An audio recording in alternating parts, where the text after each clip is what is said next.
I'll just squeeze out 4 rows of this.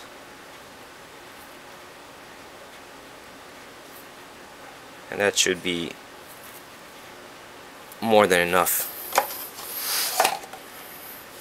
I take the hardener,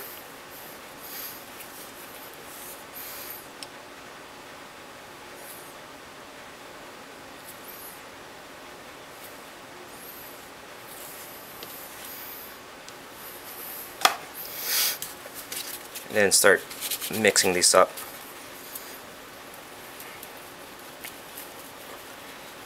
Okay, you have a nice consistent color here. Make sure you work the outsides.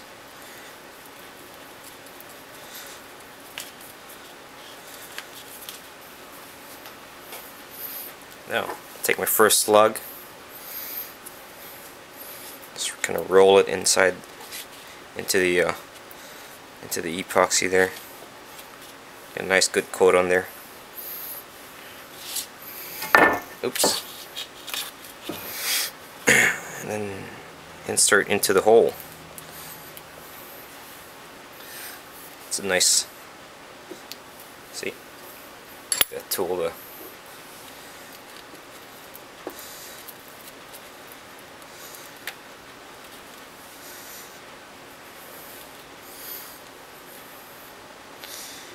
don't be shy about using more than enough epoxy. It's a whole lot better than not enough. And you're going to be stuck trying to mix up epoxy while your current batch is starting to kick. So always think ahead.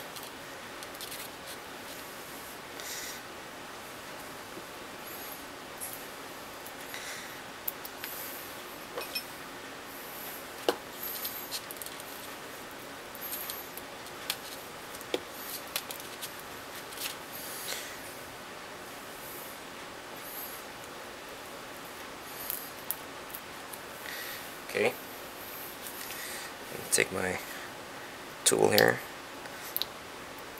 press it in, and then take my teak plugs, and you want to do the same. Just kind of coat that with epoxy.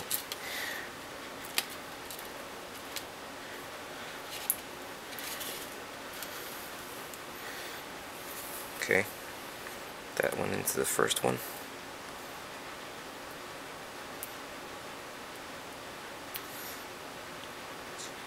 Wow, that's almost perfect. It's pretty flush.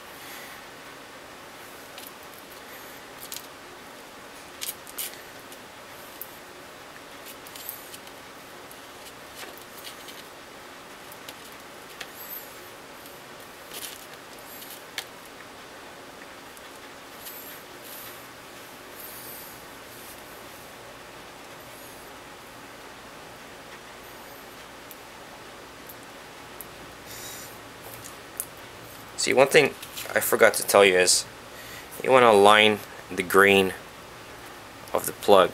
The grain's flowing this way, and these are face cut plugs. So the grain, you know, it's instead of going down the center of the plug, it goes sort of in layers parallel to the face of the plug. And so these are also called face plugs. And what you want to do is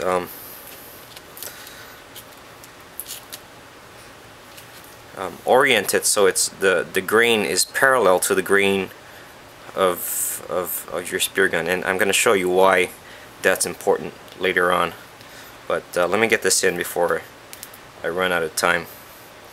So you can see some of these plugs are almost flush, and this one here is slightly protruding. Make sure it fills the gap pretty nicely there, and let that kick in. Let it solidify or cure completely. Okay, so it looks like our epoxy's hardened pretty good, and it's ready to be demasked. A tool I use to soften this epoxy and make it easier to take the mask off is a heat gun.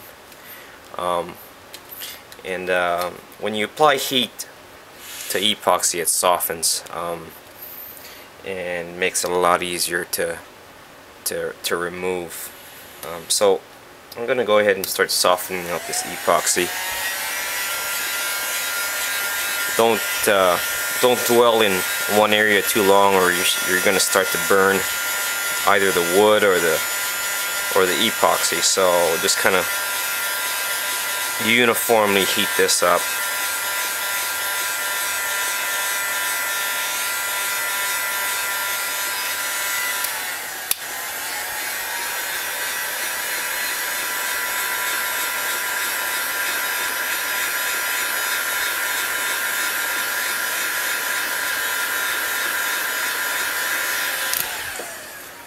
Okay, pretty warm. So take the mask off.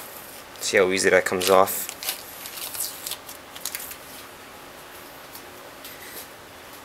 And while it's still warm, take a chisel and try to get some of the excess off.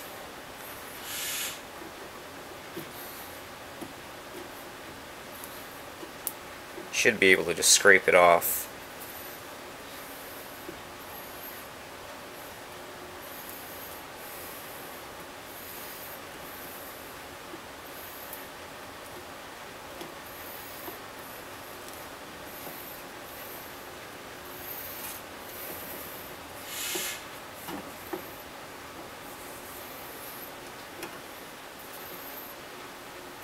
You don't have to get everything off, just get the big thick stuff off. You're gonna end up sanding this gun anyway, so you just need to get it pretty close to the surface. So you can see here, this one here is slightly protruding, and this one's about 1/16 of an inch off the surface. This one's just slightly, and this one's kind of flush. So the reason you want to align your grain with the grain of the side of your gun here is that you can take a chisel and shave it down, and when you cut across that face there, it cuts a whole lot better than the other way. So you have to pay attention to how your grain looks. This one's sort of at an angle. This one's pretty parallel, and so is this one. And so you can take your chisel and just kind of tap on it. Let me get a hammer. Let's clamp this up.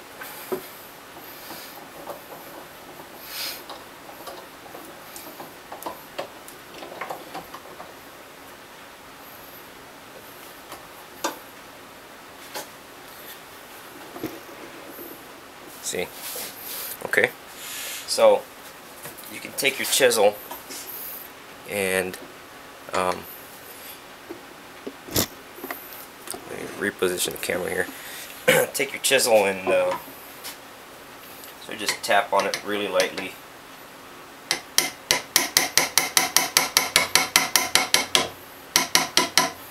And you can get pretty flush with the wood on the side of your spear gun there. Okay, and that's just epoxy, so that will sand away pretty easily. And the key to chisels is that they need to be really sharp. This one's actually kind of getting a little dull, but the sharper they are, the better. They cut a whole lot nicer than a dull chisel. this one can take a little bit more.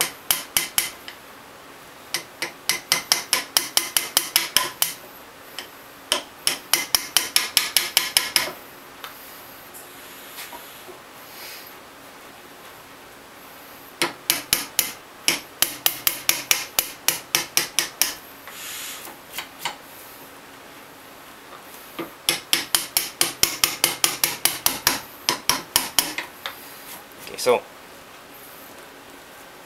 it's still slightly high. So what I do next is I get a hand plane and shave that off. Here I got my hand plane, and so the final step would be just to shave the remaining portion of the plug that's sitting high over the surface of the gun here. So set your hand plane to a really shallow cut, and just kind of just let it glide over the plugs and cut them flush.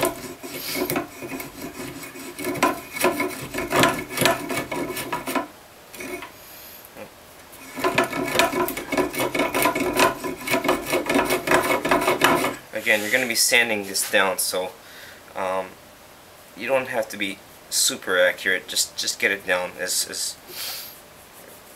flush as possible to the gun. There we